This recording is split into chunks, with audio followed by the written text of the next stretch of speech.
a director quitting after 2 years of prep, his replacement openly admitting he was winging it with no plan, and a production so chaotic it triggered protests, political intervention, and a brand new law nicknamed after the movie itself. In this episode of All Things Considered, we're not just taking a look at one movie, we're taking a look at three. The Hobbit Trilogy, a short, whimsical children's book stretched into three gigantic blockbusters that broke the man who made them. As always, we score each film out of 10 in three categories: the quality of the movie itself, the behind-the-scenes drama among the cast and crew, and the film's production woes, from studio meddling to on-set disasters. Then we average it all out for a final score that reflects both the movie you saw and the madness it took to make it. So let's leave the Shire and go on an adventure to see how the Hobbit Trilogy truly scores with All Things Considered. First, let's take a look at the film's production woes. Because if The Lord of the Rings was a labor of love, The Hobbit was a labor of law firms, deadlines, and corporate greed. Like the Fantastic Four before it, The Hobbit was made when it was made for one simple reason: to meet a deadline. New Line, who owned the rights to the book, had to adapt it into a movie by 2010 or they'd lose those rights, which is never a great reason to make a movie.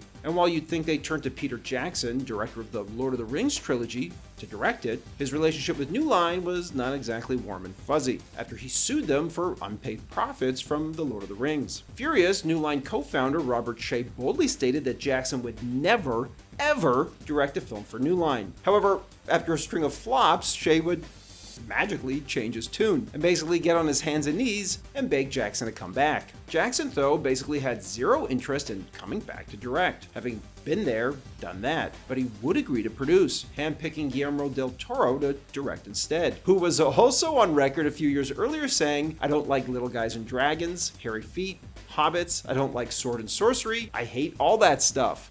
Great choice, Peter. Hiring Del Toro was like hiring a guy who hates water to captain the Titanic, which, in hindsight, perfectly sums up this trilogy. Regardless, Jackson believed Del Toro's dark fairy tale aesthetic could make The Hobbit feel fresh and tonally different from The Lord of the Rings, while still living in the same world. Del Toro would not only move his entire family to New Zealand, but he'd also spend 2 years immersing himself in the literature of Middle-earth, building sets, designing creatures, and writing the scripts as the start date continued to get delayed, and delayed. And that's because New Line's co-financier MGM was, well, broke. After all, you can't film a movie if you can't pay for it. Eventually, Del Toro couldn't wait any longer. He had other films to make and couldn't keep his career on hold, so he quit. Eventually, MGM sorted itself out, the financial gymnastics of which I'm not going to get into here, as Peter Jackson reluctantly stepped in to direct. Now, on paper, this should have been a victory lap. The return of the king.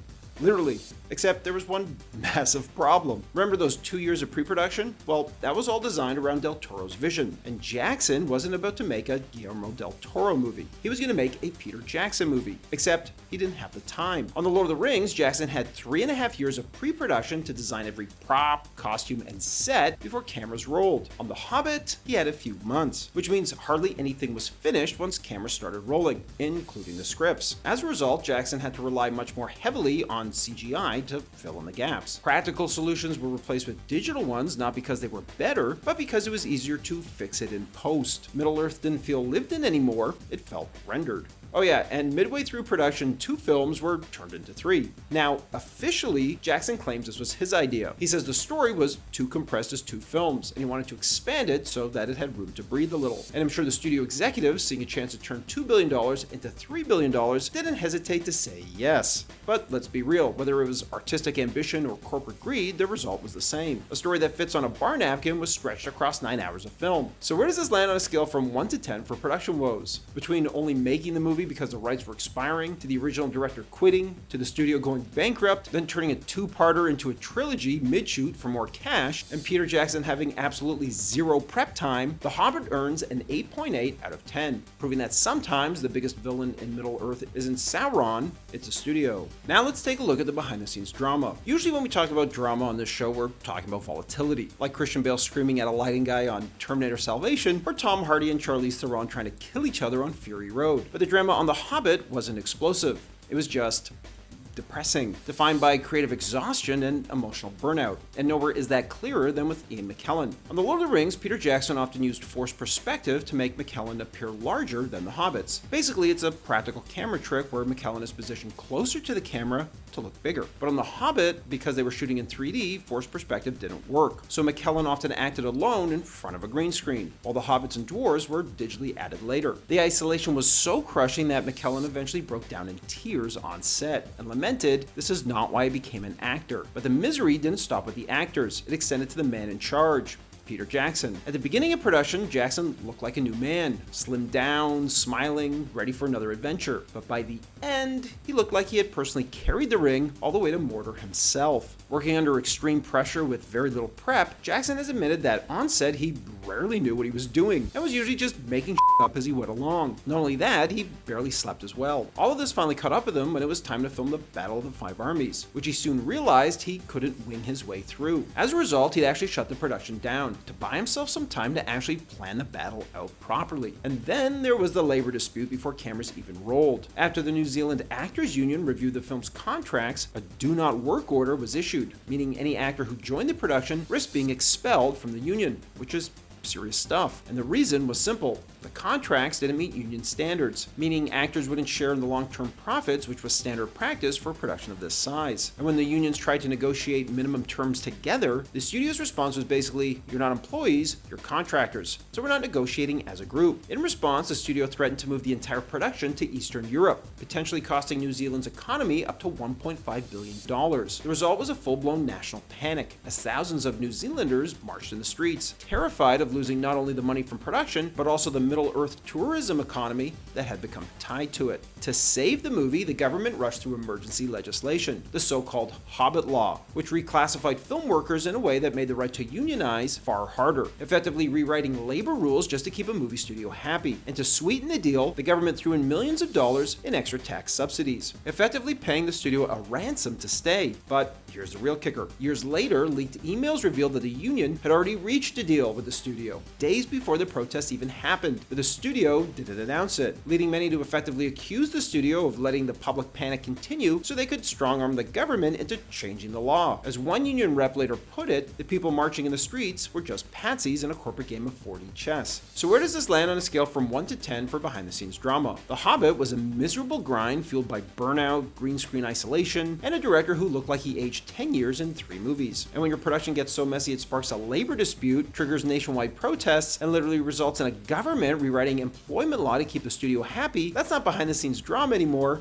that's a geopolitical incident. As a result, I'm giving The Hobbit an 8.5 out of 10 for behind-the-scenes drama. Now let's rate the movie itself. As a book, The Hobbit is a short, charming, and adventurous bedtime story. There's absolutely no reason for it to be 3 movies.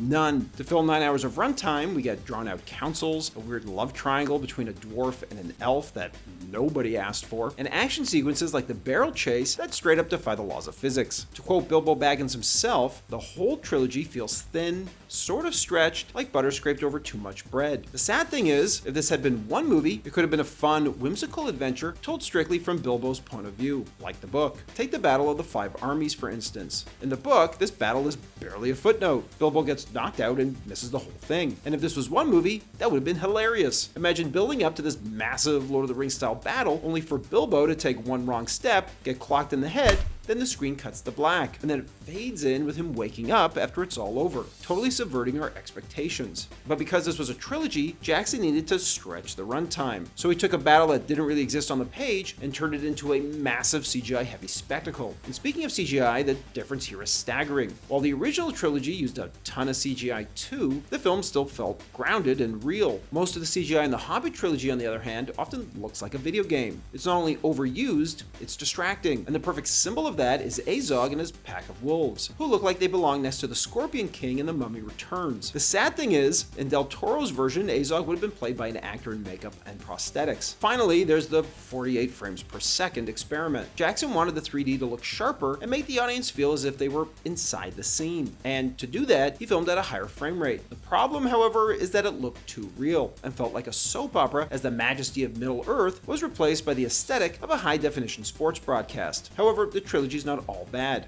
Martin Freeman is perfectly cast, bringing a fussy, nervous energy to Bilbo. The Riddles in the Dark scene with Andy Serkis is genuinely fantastic, mostly because it's just two actors acting, stripping away the noise and focusing on character, even if one of those characters is motion capture CGI. And of course, Smaug is a triumph and genuinely terrifying. Benedict Cumberbatch's vocal performance is dripping with malice, and the character's design and CGI are fantastic too. It's also worth mentioning the Misty Mountain song, which captures that somber, ancient Tolkien tone perfectly, while composer Howard Shore knocks it out of the park with the score yet again. On the film quality scale, the Hobbit trilogy earns a 6.9 out of 10, a heartbreaking step down from the trilogy that preceded it. So where does that leave us? When you factor in a movie being rushed into existence because the rights were expiring, a studio going bankrupt mid-prep, the original director quitting after 2 years of work, his replacement having no prep time whatsoever, and a labor dispute that literally rewrote New Zealand employment law, all things considered, The Hobbit rises to an 8 out of 10. A bloated, frustrating, but watchable mess of a trilogy that really should have just been one movie. Alright, that's my score. Now, what about you guys? Let me know in the comments below what score you'd give The Hobbit trilogy, all things considered. Thanks for watching, everybody, and don't forget to like and subscribe for more of Hollywood's untold stories and behind-the-scenes drama.